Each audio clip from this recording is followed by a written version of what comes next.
Dito kami nagstay sa Siam Mansion sa Hat Yai, Thailand. Napakaganda nito, napakalinis. Ang dami namin, nasa 12 or 13 kami, pero kasya kami. Mamaya makikita nyo kung anong klaseng room yung nakuha namin. Napakamura lang din nito at kasi may mga restaurant na sa labas, hindi nyo na kailangang lumayo pa. Puro bagets nga ang kasama namin. Yan yung mga anak ko, tsaka yung nanay ko. Kala mo leader siya o nanguuna siya. Yan, diyan siya, maganda yan kasi may tambayan siya. Pwede ka tumambay diyan, pwede ka uminom sa gabi. O di ba para ka lang nasa bahay. Apaka-nice. May nakilala rin pala kaming Pilipina diyan. Ang dami rin parang Pilipina, mga bakla sila. Mga trans, nagpapagawa sila ng mga, alam mo na, ganon. O di ba, apakaganda. O yan, hotel na yan. Akala mo nasa bahay ka lang. O di ba, akala mo bahay namin. At ito na yung kwarto namin. O, di ba? Parang capsule siya, ganyan. Kaya kahit marami kami, kasya kami. Ilang higaan yan, no?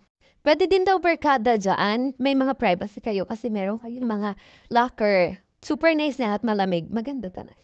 Dalawa rin ang toilet diyan, isang paliguan at isang pang CR. O yan, tignan niyo na lang.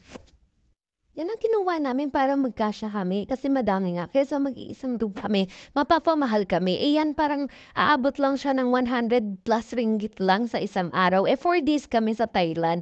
O yun, ayan yung mga room. Merong taas, merong baba. Meron ka talagang privacy kasi may kurtina siya. May sarili-sarili kayong lalagyan ng mga gamit nyo or whatever. Malamig ang aircon. O di ba ang dami namin? Camping yarn. Mga batang 'to, ang kukulit. Grabe, ang ingay-ingay. May mga locker din kayo, ayun 'no. Yan, may mga lockering yan, kaya okay lang. At ayan ako pa, yan, may balcony din diyan. Puwede kayong mag-yosi. Yun lang.